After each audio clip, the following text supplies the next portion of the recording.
Greetings, fellow scribes! Welcome back to the archive. This week, I continue my series on the Pantheons of Scion 2nd Edition's core book by talking about the Orisha of Yorubaland. Now, like the Manitou, these were difficult to find any additional resources on. The South and East African religions are actually much easier than the Yoruba or West African religions to find information on. So, I'm going to be relying exclusively on what was in the core book. So, sit back, relax, and enjoy as we talk about the Orisha. The Orisha and the Loa are connected. In fact, the Orisha Oshun, the goddess of cool, sweet water,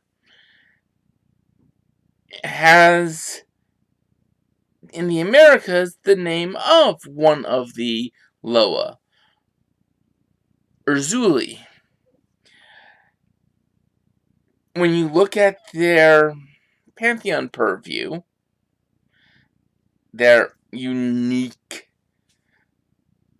magical abilities, it's the same as the Loas, the ability to be possessed by the appropriate deities.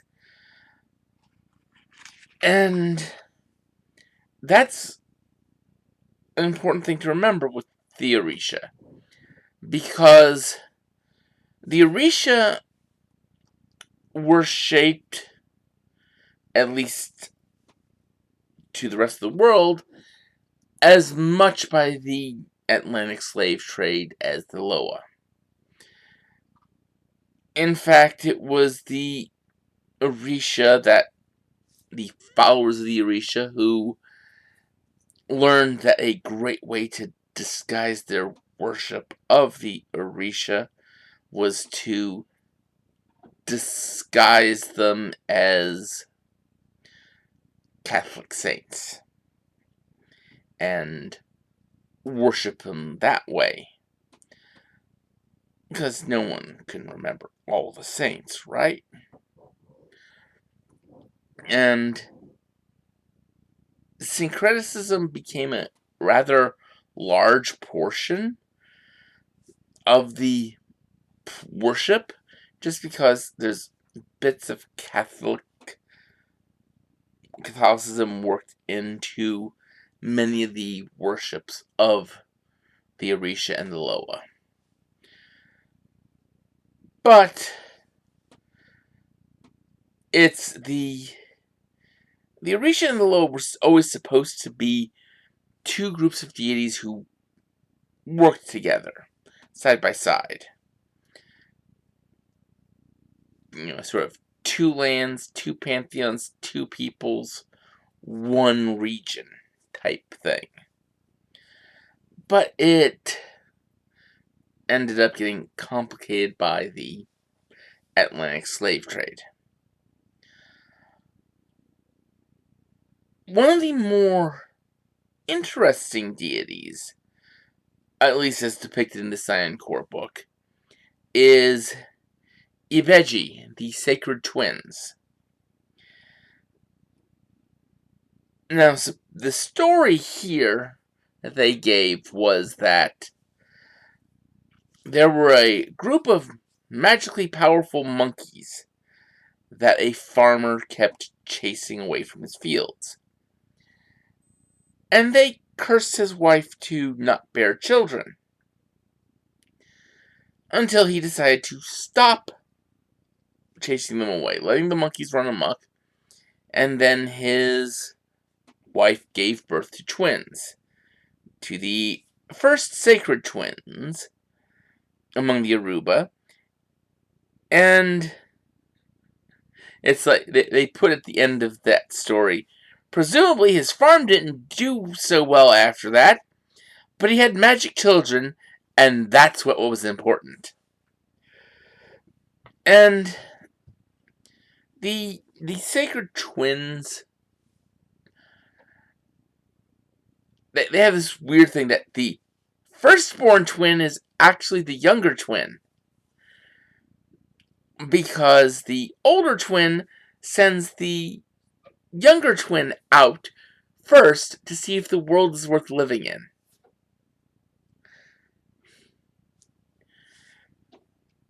And Yoruba mothers are, according to this, 4 times more likely to bear dizygotic twins than any other people on Earth.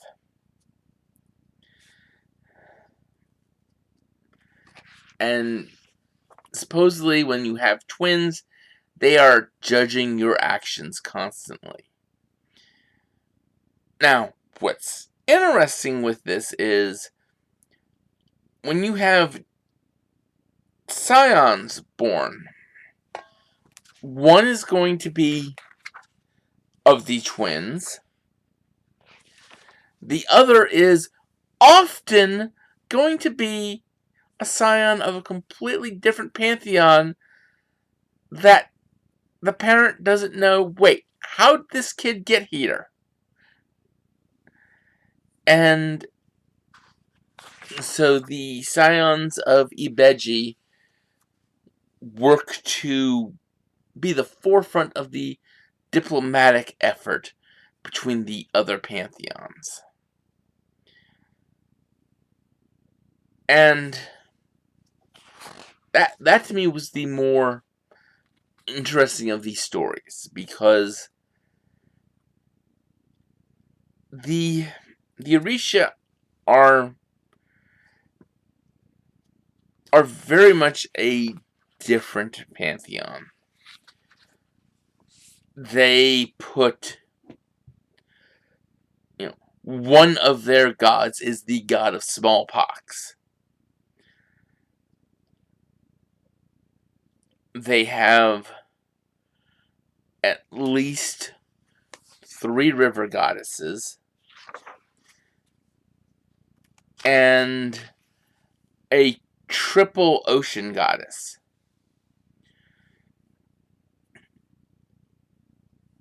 And that in and of itself puts the sort of illustration of what they see. But when you really get down to it, most of their deities focus on the things necessary for a community to function. Agriculture, construction, storytelling, leadership, fertile waters, medicine, divination, hunting, those things. Because without those, you don't really have a community. And once you look at it like that, you can understand what their focus is. At the same time, they've got their virtues: tradition and innovation. And these are 2 views, whenever you see them, they're going to be in conflict with each other. I mean, just look at, look at the United States political structure. You've got a party that's really stagnant and goes, this is the way things always were. And you've got a party that goes, we need to change things, let's go crazy. And they just can't tear at each other. And that's really one of the great cruxes of the Orisha and the Loa. That they have to revere tradition, but yet they survive by innovating, by changing, by growing. It's how they grew into the modern world. They survived, working with the different groups, changing as they needed to just to keep their worship going. And their relationships with the other pantheons are kind of weird. You see, the Orisha don't believe the Titans exist. Or should I say, they don't believe the Titans exist as the other pantheons say. They see Titan as a way for a privileged pantheon to lord over a less powerful, less refined pantheon. And so, let's just say that the Orisha don't get along well with the Diva or the Theoi, just because of how much those two obsess over Titanomachy, the war against the Titans. And the rest of the pantheons, they kind of have like little bits of contact with, trying to engage in diplomacy and such, but really they don't. They kind of stick to themselves, more or less. As for the greatest weakness of the Orisha,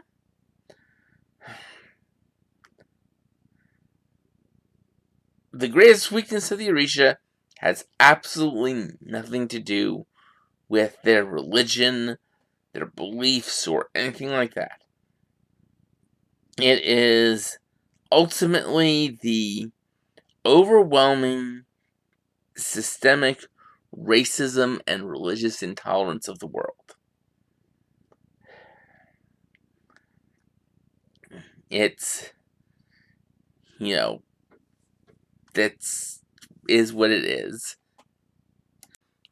They gave an example of in Hialeah, Florida in 1987, the city council passed an injunction outlawing ritual animal slaughter. And the local church, the Church of Lukumi Babalu Aye, was a Orisha devotee church in the city. And they had to fight that up to the Supreme Court to overturn the ruling. But that's the sort of thing that you're looking at. Remember that there's a difference between animal sacrifice and ritual animal slaughter. It's a subtle difference, but there is a difference. And with that, I'm going to end this discussion. Next week, I'm going to talk about the Shen of China. So until then, I'd like you all to remember to have fun and keep gaming.